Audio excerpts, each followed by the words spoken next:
Welcome. Can everybody see my screen? Mm-hmm. Great. So welcome to today's social system mapping on-ramp session for May 11th, 2020.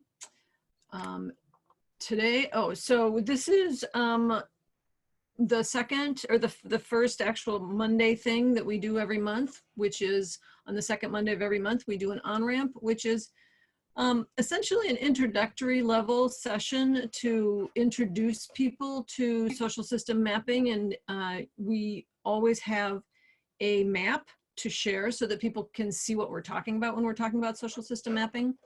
And it's also a wonderful place to, even if you're experienced, to see other people's maps.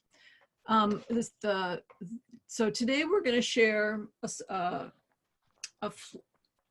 an emerging social system map for this community of practice. So for the people who show up on these calls and the people who are interested in social system mapping and are using sumApp and Kumu for some kind of community building or system sense making process, that's who this map is of. On the third Monday, we have a deep dive conversation, which usually grows out of the on-ramp session. It's where we dig in deeper to the practice. And then so next Monday, it will be how to keep your social system mapping alive and growing. And then on the fourth Monday, we usually have a tech talk session all at the same time. On the 25th this month, it will be how to load the advanced practice of loading pre-existing data. And I think that we missed. No, I must have messed something up. Anyway, for those of you who are new to us, hi, I'm Christine Capra. I'm co-founder of Greater Than the Sum and sumApp. And with my partner, Tim Hansen. I don't know if you can see him right now, but if Tim would wave, maybe you'd see him. Anyway, okay, so still getting my flow working. Also, wanted to make an announcement that given that there's been a lot of interest in sumApp and in social system mapping recently, I have, in order to have a manageable calendar and also in order to be available to people on a relatively short-term notice, I've decided to start having office hours so that you don't have to make an appointment, which if you do is probably 2 or 3 weeks out, given the way my calendar works. But so we've started just last week. Office hours are Tuesday mornings, 9 a.m. Central Time for half an hour, and then Thursday evenings, 5 to 5:30 Central Time, again, half an hour. You don't need to sign up. You don't need to register, forewarn me or anything, just show up. If you have questions. So this is for like people who have, you know, urgent, I'm stuck on this one thing and I just need to get some bounces, some ideas off of you. It's kind of for that kind of just short-term, quick need thing. And if I have to cancel, I'll announce it in Slack. Okay, so, well, today's agenda is we're gonna do some chat intros of the group. Then we're gonna walk through our community practice map, which is an introduction to this map. It's not, for today, it's not gonna be a deep dive into it or a sense making with it, but I'll announce what we're gonna do with it in the future. Then we'll have some time for questions and answers. And for those of you who haven't done this before, what we do is there's a formally scheduled hour. If you only have an hour and you're done at an hour, at the top of the hour, we'll have a closure and we'll say thanks for coming and goodbye. But then Tim and I and Kara will stick around for an extra half an hour after the session. So from the top of the hour to the bottom. Just in case there's if you have further questions, you just want to, you know, connect to some more, talk some more, whatever, we'll be around for that. So I'm your host. I don't know, maybe that should have been up front. I'm going to stop. Oh no, I'm not going to stop sharing. But so what I'm going to ask us to do is I'm going to put some questions into the chat one at a time. And we'll sort of take a moment to give you a moment to answer the questions and to read each other's responses. And will give us a feel for who's in the room and what we're thinking about today, why we're here. And then and then I'll introduce the next question. So we'll do a few of those and do take time to read each other's thoughts. So the first one is simple. It is your name, your pronoun, and your location. And for those of you, hang on. I'm just wanting to see if everybody is able to open the chat and knows how to do that. If not, raise your hand and Kara can help you. Oh, me.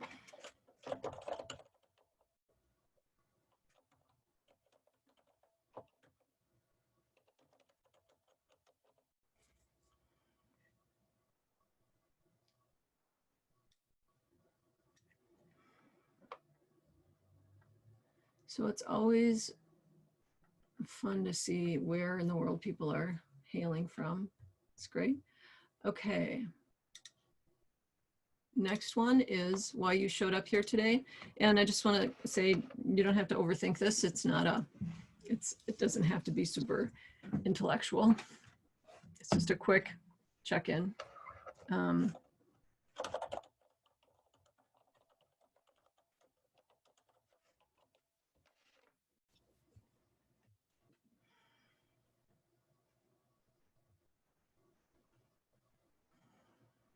Hi, Ben.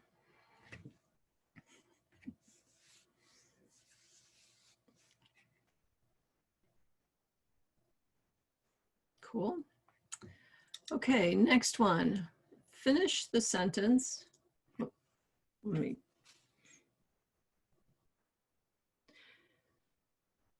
Okay, sorry, I didn't wait. Finish the sentence if only.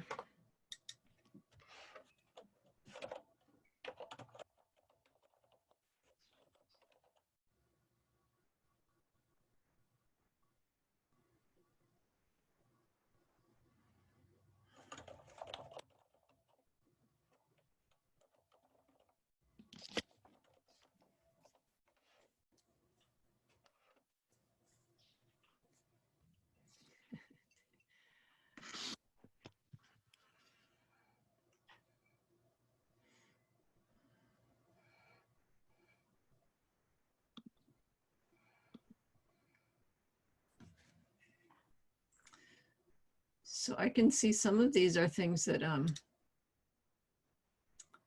we can help each other with. And some we can't. Okay, next one. It makes me.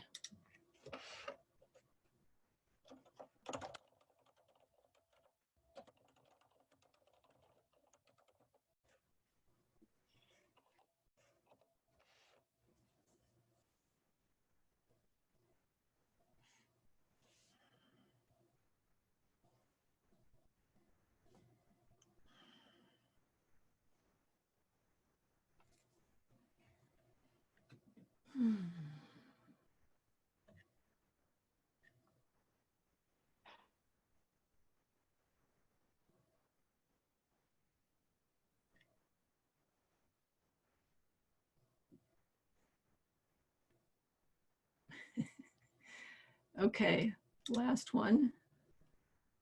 When all is said and done.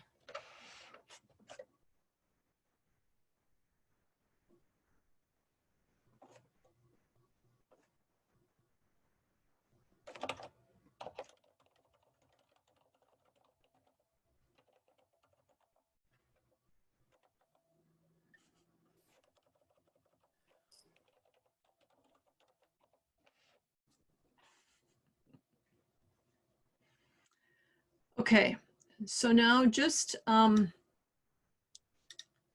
gonna ask us all to just take a moment just to acknowledge that we don't all know each other, but we're all here in this same place at the same time. I'm gonna stop sharing for just a second.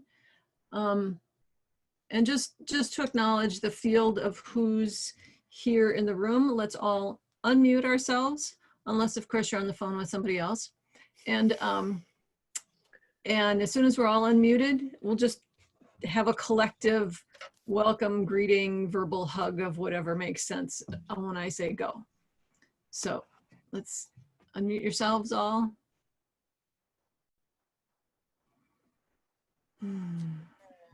Again, not a command performance though, so if you don't want to, you don't have to, but I'm just going to give another sentence to letting people unmute. Okay, so I'll count down and then let's just all say whatever welcoming thoughts we have briefly together at the same time. So it's just all 3, 2, 1. Good morning. Fun. All of you. Hi. Hi, everyone. Good morning. Good Okay. morning. Thank you. So, close the, okay, I'm going to share my screen again. And for those of you who haven't, I'm going to quickly, I know a number of you already know all this stuff, but I'm going to really briefly, because we have a number of people here who haven't seen, at least as far as I know, haven't seen this before. And so I'm just going to quickly swoop through. This is sort of the underlying process or functionality. So this is sumApp, which is the tool that Tim and I have been working on and developing for the last 5 years, which seems strange. So when you see this big bar across the top with some kind of a network name, you know you're in sumApp. It has a page for a thumbnail. Where, so what, if you were going to make one of these maps, you would get a sumApp account, you would set up, you would, you know, define all this text. In this, I'm gonna back up. I'm getting ahead of myself. The point of this map is there are a number of us who are doing this work. Tim and I do this work professionally. This is the only thing we do is build this tool and do this kind of mapping for foundations and nonprofits and various other collectives. Most of our clients' work is private. And so we ourselves don't have a whole lot of really great maps to share as examples with other people. So people say, how do I do this? Or can you give me some examples? What does this look like even? And I have to say, well, most of my maps are private, so I can't show you. So number one, we just wanted a map that we could share with people. Number two, I get constant questions about how does this work? How does that work? And I thought, let's just give everybody a link and let them jump in and be in the map themselves. So if you're not on this map and you would like to be, and you would like to do it right now, Kara has just put a link to opt in to this particular map so that you can interact with the interface yourself. But the deeper purpose of this map is, so it's a learning tool. It's an example that we can all use to share with other people if we're trying to explain what social system mapping is. It's also hopefully will use as a tool for community building, just like the whole purpose of a social system app is to be used as a tool for community building and sense making in systems change. So we would like to start using it for the purpose of a map. And also, we are all of us who are doing this work sort of at the bleeding edge of how do we help a community of people who are action oriented and set on solving global problems or whatever kind of problems they're set on solving. How do we help them learn how to access the value of being able to step back and sense make with a map like this? Because it's a new tool and we're applying a sort of a new field of sense making. And so we're all learning together. And so part of the hope with this map is that we can learn that together in the context of our own community building and share activities that, you know, like, so I go try things, somebody else goes and tries things, and then come back together and try them on each other with this map. So, so that's the sort of big vision of what's the purpose of this map. So for those of you who have not seen the interface, you would set it up in the back end so that you're explaining to people whatever you need to tell them about the context. Then you've created a survey, and this survey is specific to the context of the community that you're working in, or the system that you're trying to change. So it's going to be very specific to your community. It's going to be, they're all going to be unique. there are some general overall patterns that we can think about in setting this up, but this is the survey for our social system map. I'm not going to go into it in great depth right here, but and this is my instance. Just one thing to note: everybody, once they're on the map, they have their own link and their own survey, and they can come back in and update the survey whenever they want. Their contents in the survey. And the other thing is, and I'm already thinking about I mean, I've done it a few times, is we can go in and tweak the questions, add new options, add new questions to the survey, and then ask people to come back and just update the changes. So this is the survey part. Then the connections part is where, so we can see this is me, this is my instance of sumApp, and we can, so now I have just noticed Mario somehow. He's popped into my field of vision recently, and I could go in here and say how I know him. I can't really say I know him yet because I know I just recognize him, but so Phil, we've had generative interactions. So this, these also are customizable. So part of another purpose of this map is to get rid of that thing, is the people in this community generally are at least as interested in how do we understand interpersonal relationships, and how can we use that understanding to increase our effectiveness at system change and community building. So they're at least as interested in the actual interpersonal, the qualities of the relationships in the network as they are in the science of, of network science and looking at the patterns. And so a number of us are always sort of playing with questions like, well, could we ask this? Or how do we get at that? Or, if trust is the foundation of effectiveness in a network or transformation in a network, how do we ask questions that can get at trust without freaking everybody out or whatever? So the other piece of this, the other purpose of this map, of this particular map, is for us to play with those kinds of questions. So for instance, I had put some basic connection questions in, and then Mary Roscoe, who's in the room with us, suggested that we add this question, which is, this person supports me in a way that increases my confidence, allows me to move ahead with new ideas, and encourages me to be more generous in my relationships with others. In other words, if that's the fundamental, I mean, that is kind of the fundamental purpose of building a change network, is to make each person stronger and more, and to help support flow through the network, we could ask that. So we added that. And this, again, totally customizable to your context and changeable as we start with some simple questions, and then as the network starts to say, how would we think about this or that, you can add those questions. But for us with this map is to actually experiment on that and say, just let's try that question. We're all here to experiment about mapping. We're not going to get bent out of shape if that question isn't perfect, which is some other networks. We can't just play like that and just sort of throw in questions and ask them and see what happens.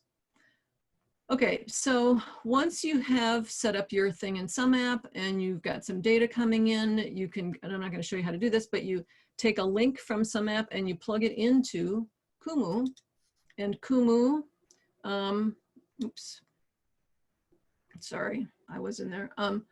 Kumu is where so then your data flows into Kumu, and then in Kumu, you set up the views and the decorations and the filtering and how you set it up your map to do what you want it to do.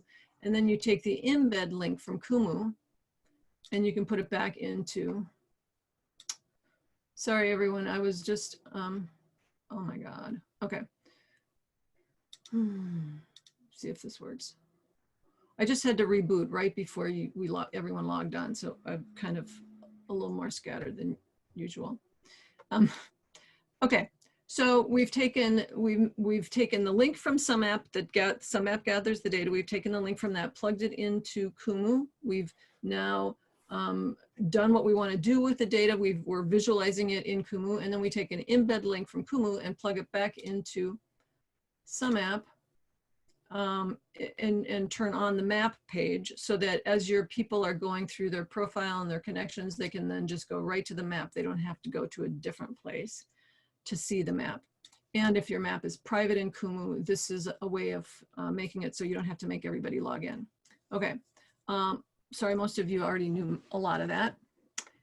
But this map sort of reflects the latest thinking that so, you know, Tim and I work with people like Lisa Negstad on some, you know, with her clients, or with Sarah Shanahan with the Reamp Network, and other clients where we're sort of always pushing to make things better and to understand better how to make these maps work.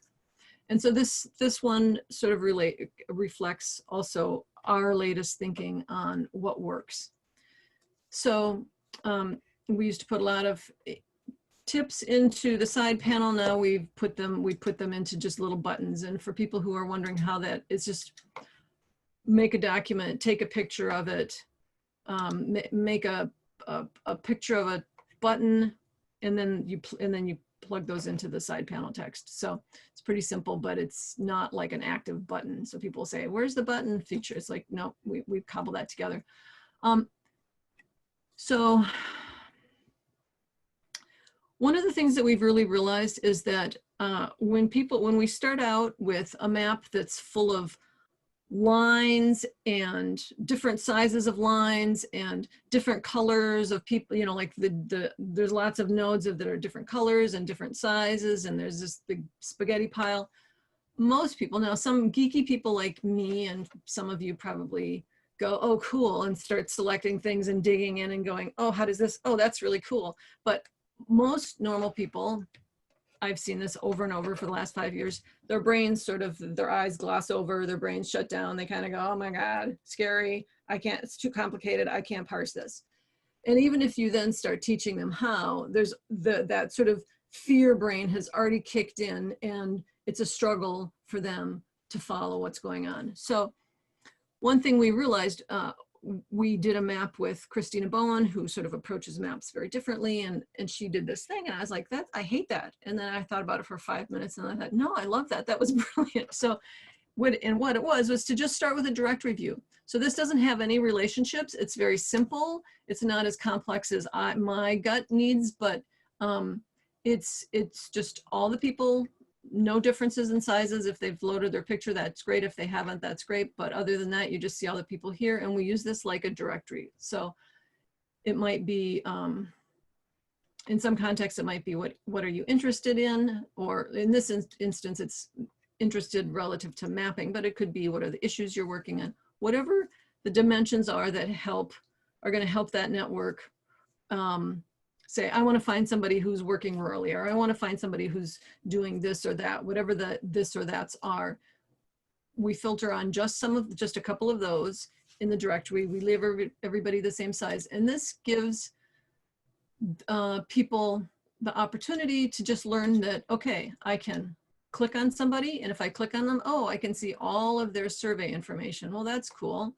Oh, that person didn't fill it out, but she's here. Oh, here's there's a big yammerer.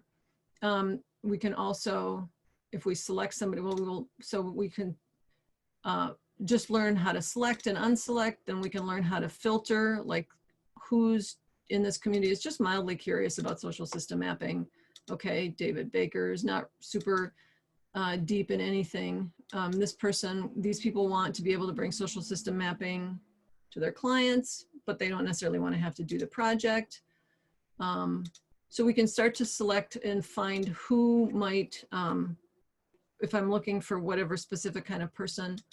In this particular map, we're looking at, you know, who's really relatively invested in social system mapping versus, and who is it for whom it's a main piece of their daily existence, and then for whom they're just interested, they're supportive, and they think it's cool, and they want to know a little bit more, but they're not. So this is, at this level, we're just looking at a directory, a kind of a directory thing. It could be, it's just a visual way of seeing who's in the network. So that's the directory view. And then what we realized is, okay, so what we're trying to do is we're trying to start at the simplest level we can so that we don't scare people and we don't make them think this is harder, this is too hard for me, or this is too geeky for me. Let me just show you one. Tim likes to play with little pop-up-y things. So if you click this little gray circle and then hover over a person, then you can see more about them as well. So you can either, if you're just sort of trying to do a quick scan, you can do that. And then you can also see everything about them by clicking on the side panel. For those of you who aren't familiar with Kumu, if you click on that little ellipsis, that side panel will go away. Also note that if you haven't selected anybody, you get the overall map side panel where you can navigate to the views. If you select somebody, then you get their information. You can tell they're selected by that little yellow circle around them. To unselect them, just click on the background. Sometimes they go bouncing around. Okay, so backing up again, sorry. We're trying to go from simple and the easiest that we can kind of come up with to what's the next thing that we see in the development of networks that people are ready to think about relative to others in the network. So the first thing is just like, who's in the room? Okay, that's interesting. And then the second thing is like, who can help me? Who has something that I could use, or who could I help? Which is a form of asset mapping, or thinking in terms of what assets can flow through the network and can be shared. So that's usually the second. I've observed that that's sort of where people go next before they go to who knows who. They're not so interested in who knows who until they're more deeper into the network. So we start with this simple, who's in the room. Then we start with who needs what, or who could help me get what I need. So this is the asks and offers view.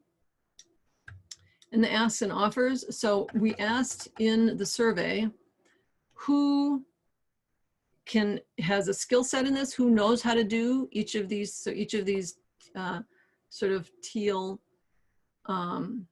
rectangles are a skill related. In this context, it's related just to social system mapping because that's the community of practice that we're focused on. In your context, it would be something very different. It might be, you know, agricultural, you know, who's strong in production and who's strong in growing, you know, there's lots of contexts. But so in this one, we're just talking about what does it take to start and implement and embed a social system mapping practice into a community from beginning to end. Like, how do I even explain what it is, to how do I keep us all using it and learning from it and gaining insights from it. So that's what this list is basically about. And so if I hover over one of these skills, I can see in this instance, we have a bunch of solid teal lines going into there, which means, so if it's a solid means, yes, I'm good at that and I can teach others that. We don't have any, let's see. And then in this one, if you can see, let me zoom in a little better. There's solid teal lines, which again means, yes, I'm good at that and I could teach others. And then there's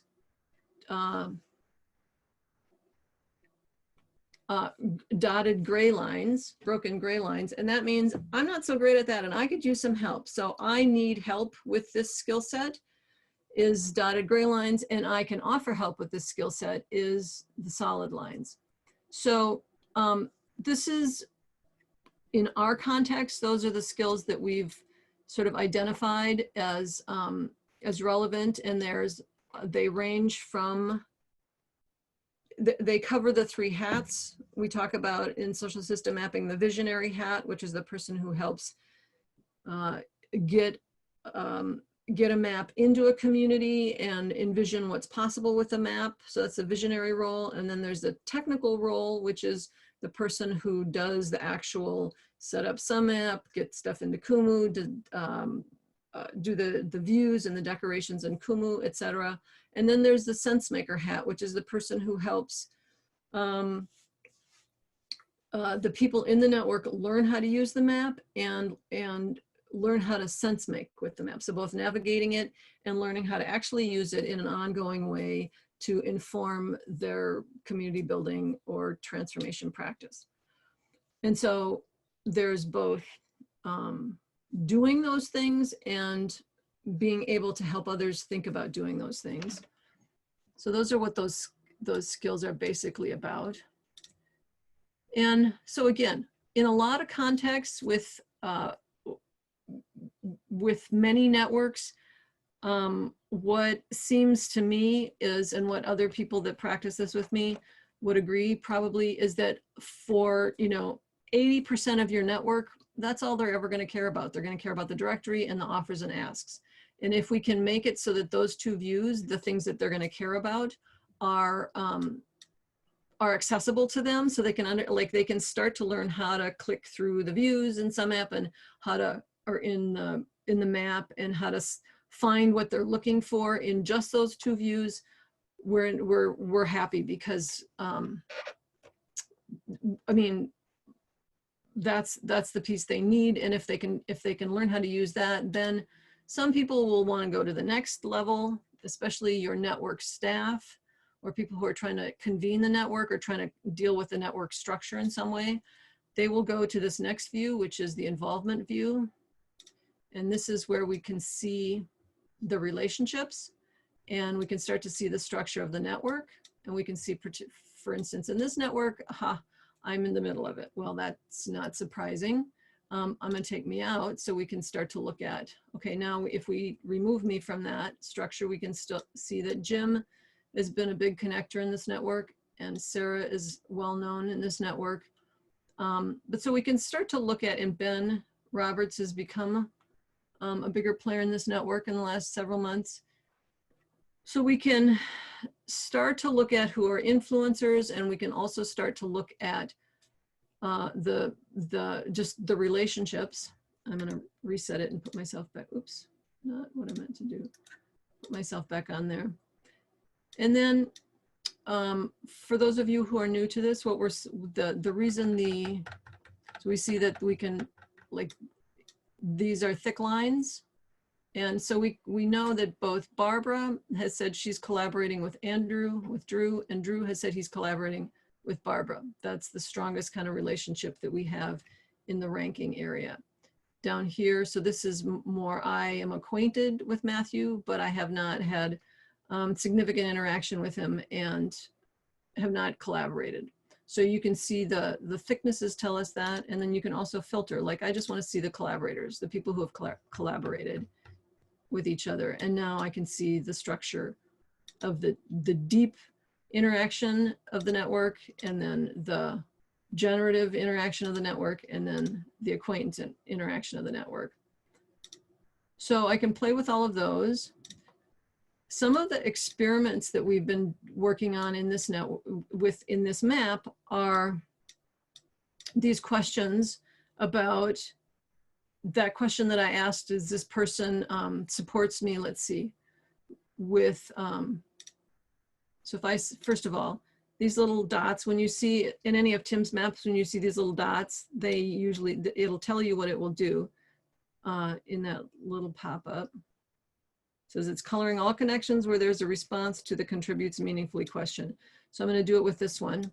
So we can see now, I just turned on that thing, and so, which Tim invented, which was pretty smart of him.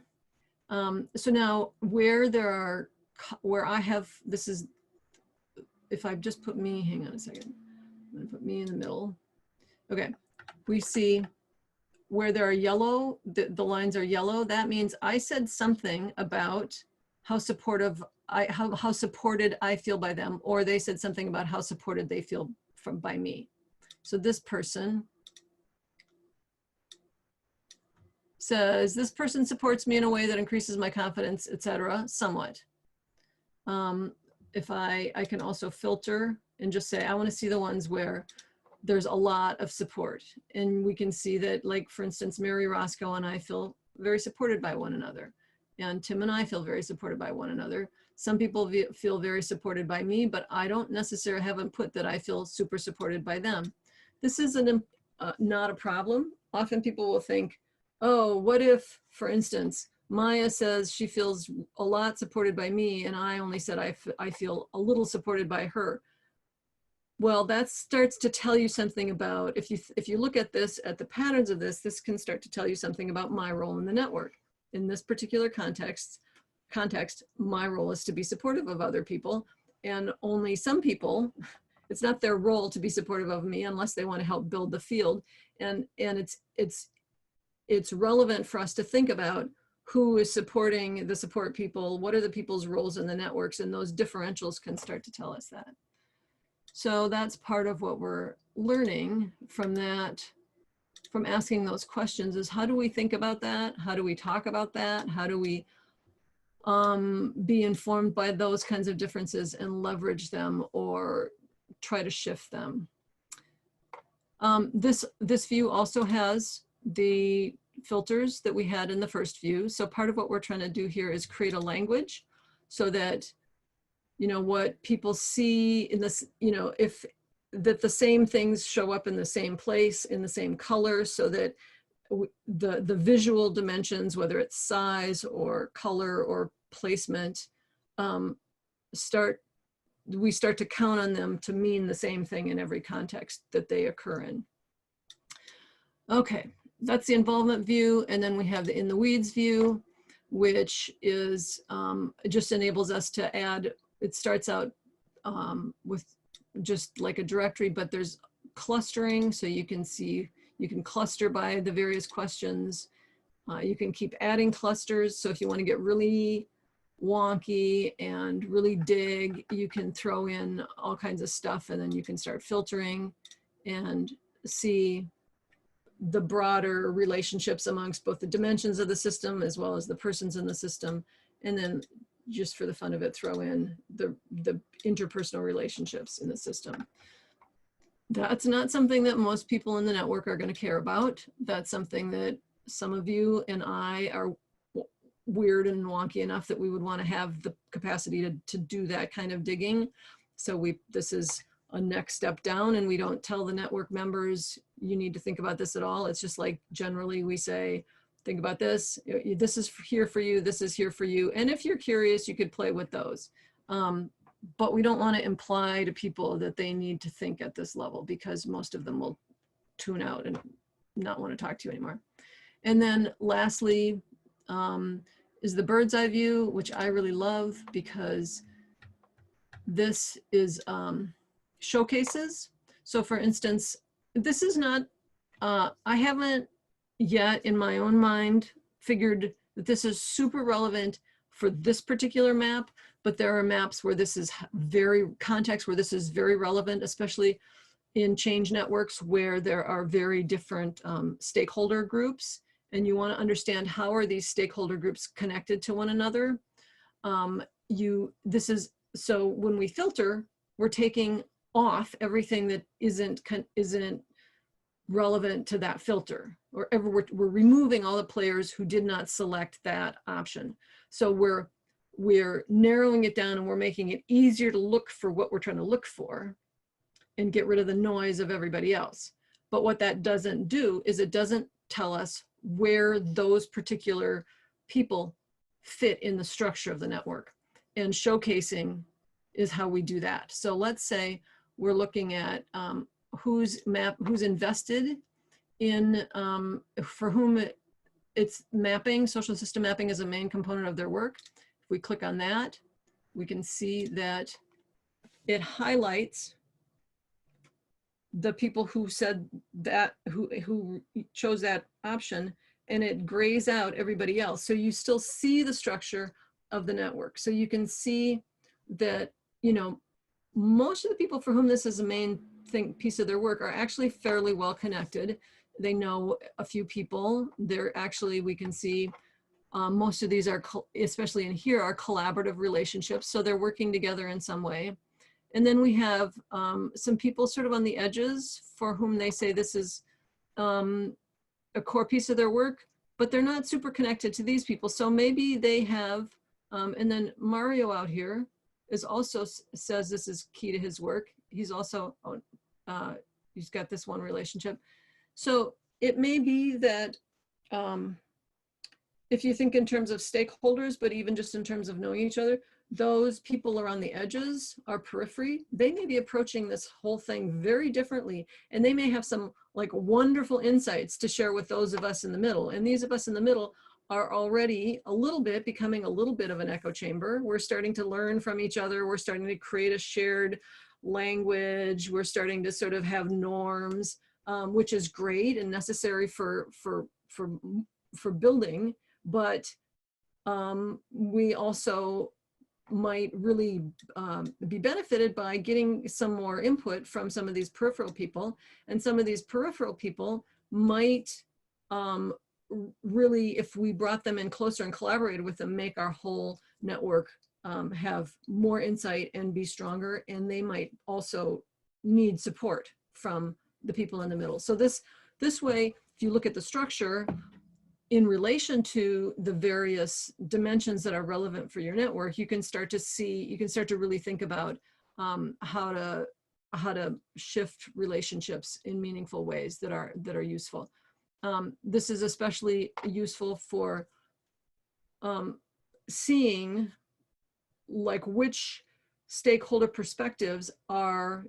In some instances, there will be stakeholder perspectives that are just around the edge, like there's nobody in the center. And so you can say, oh, these are literally the marginalized people in this network. And these literally marginalized people from whatever stakeholder logic we're looking at it from, we maybe need to find out why they're not in the center. What are our norms that are freaking them out, or, you know, making them feel like I don't want to be part of this group, or not making them welcome. So looking at the structure in that way is really cool. And, but again, not everybody's going to want to do it. Okay, that I am done yapping. I'm going to stop sharing. Oh no, yeah, I'll stop sharing unless anybody has questions that require looking at it again. And open it up for questions and take a breath. And look at your faces again, because I've been looking at the screen. So we did have a couple of questions coming through the chat. Okay, cool. That you might just want to cruise over. Do you want to pick and read them to me? Yeah. Let's see. One that I think we've touched on in the past, but might be good to refresh on, is: do you ever fill in any of the data in a profile, or is it only for the individual?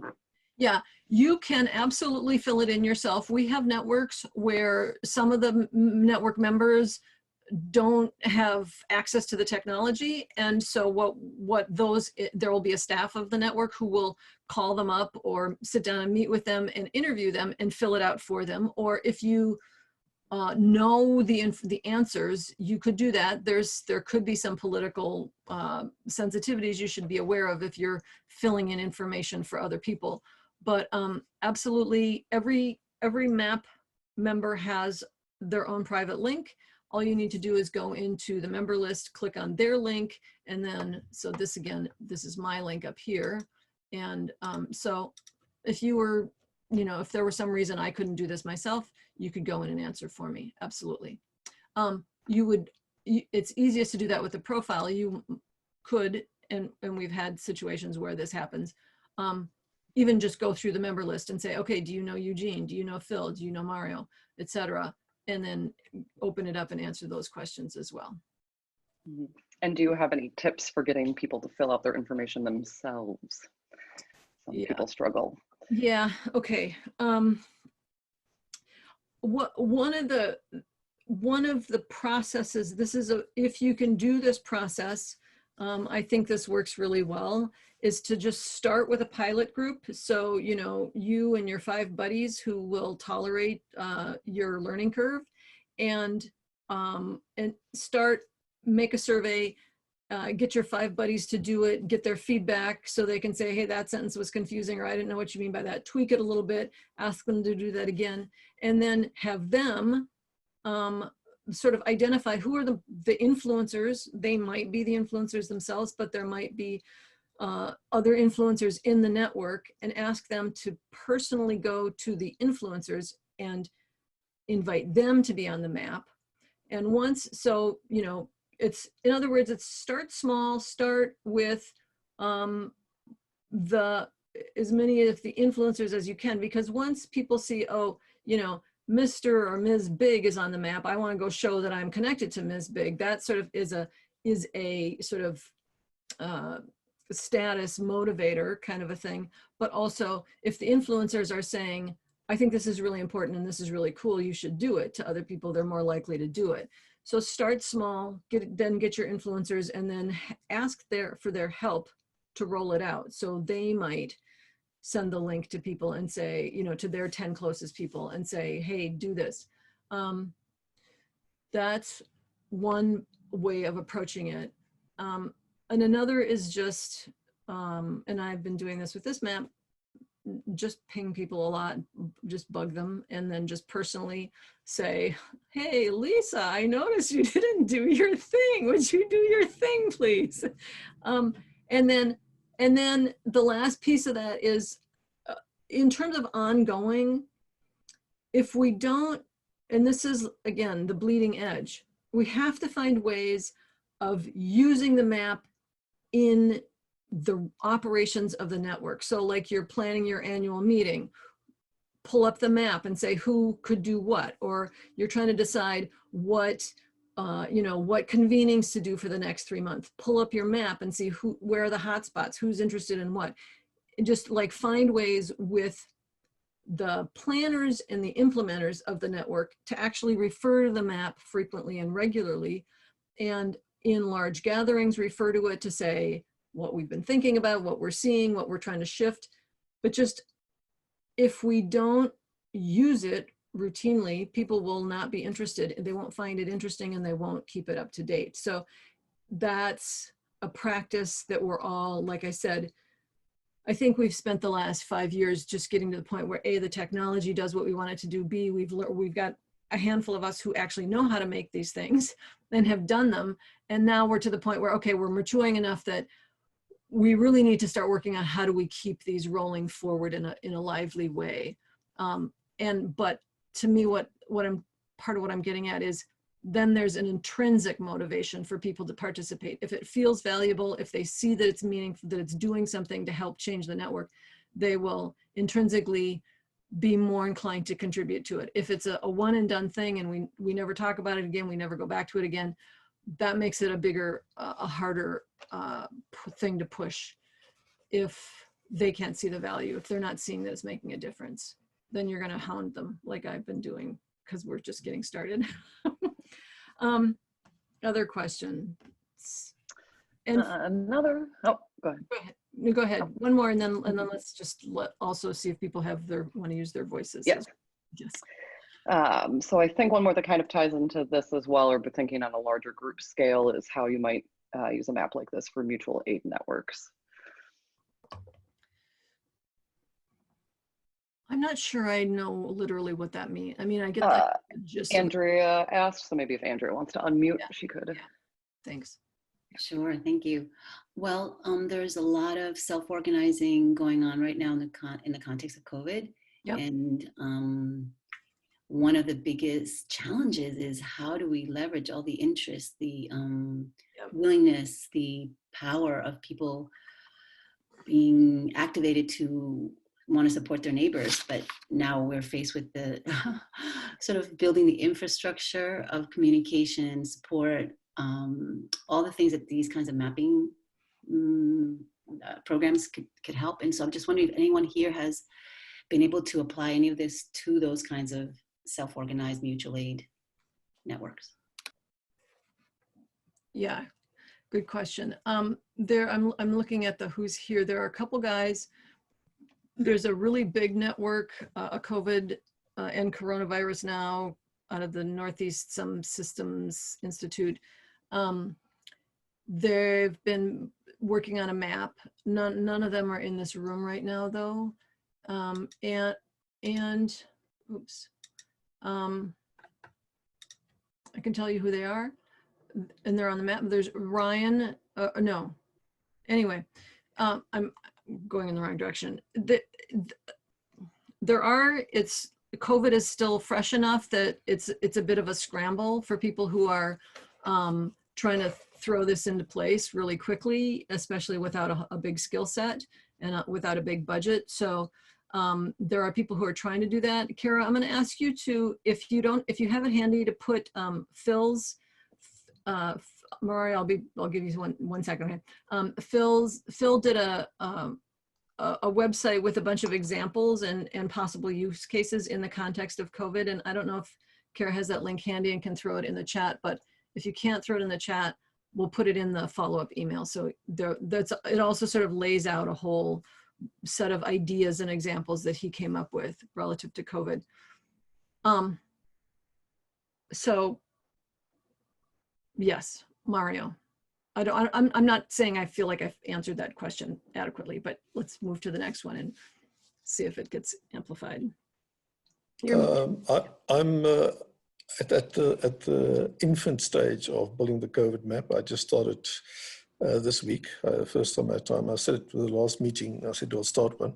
So I think we've got three people together, and I'm going for it. So at the moment, in between this, I'm actually creating the map in Kumu, and I've got a AppSum account, still trying to figure out exactly how to use it. So I actually went straight into Kumu, and yeah, it's growing. So it's South Africa focused, but also international. So if anybody wants to add their country level data, my take is more on the kind of a resource for people that are looking for information and to help them to judge the quality of that information. Mm-hmm. So I'm tracing back where the data come from that people are publishing. So, and then also what kind of platforms are out there where they actually disseminate information. Thanks. And I noticed that you, just for everybody else's reference, we have a Slack channel called COVID-19 in our Slack team. Yeah. I noticed that you posted your map, Mario. Yeah. So for anyone who's working on a COVID thing, I would suggest using that channel to reach out to each other and to connect with others who are also doing that. Just that's another place too. It's not in our map because I made this before. I mean, we sort of went through a round of getting feedback and stuff before COVID, and we haven't really updated it since then. But yeah, so people are thinking about how to do that and working on that. Other questions? Yeah, Phil Metzler's staying connected website. Okay, great. Yeah, Kara just posted that. Are there other questions? Well, I think we have time for one or two more, and then we'll. This is Cindy. This might be too simple of a question, but I noticed that you put your data into Kumu and then back into sumApp. And do you have to continue to do that, or once it has the Kumu formatting, it stays that way? Is that true? Yeah, once you, so the links, both links are live. So the data going into Kumu is live. So you do it once, and unless something breaks, you don't have to do it again, but things do break once in a while. So you might have to repeat that once every few months, or just because of technology. But basically, once it's in there, people can go in, and as they change their connections or they change their profile data, that will flow right into the Kumu map live within up to 45 minutes. It can take that long to go through the internet, but you don't have to do anything. So you're done. And then the embed from Kumu is also live. So as the map changes, whatever you change in the map, that flows into the sumApp part of the interface. So like I said, unless things break, you're pretty much good to go once you've got it set up. And you can just, then all you have to really do, unless you want to make changes, is just, keep opening it up and using it and getting people to engage with it and getting people to update it. But you don't have a whole lot of extra technical work once you've got it going. Anyone else?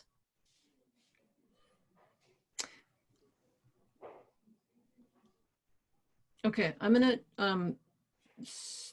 oh, there's one more announcement I wanted to make, which anyway, I'm making it now, which is, so there's a handful of us who've been sort of trying to figure out how to make it so that the skills necessary to sort of really build this field and spread this field can be developed in a community, as opposed to everyone wanting a lot of one-on-one time with me because I don't have enough hours in my life to help everyone learn what they need to learn. And so we've been sort of trying to figure out, how do we make this a real community of practice? And we started with making these sessions, and so they're getting a lot of traction, and that's wonderful. And then we started making this map to start to use that. And what we're going to do now is start on the first Monday of the month, which used to be devoted to a smaller subset, to the master mappers. We're going to switch that from being devoted to the master mappers to being devoted to actually those of us who want to figure out how to make this a community of practice and want to practice building a community using the map and using everything else we know about community of practices. So that will be sort of the meta conversation for this community, is the first Monday of every month at 10 o'clock, same time. And that is where we will routinely get, like,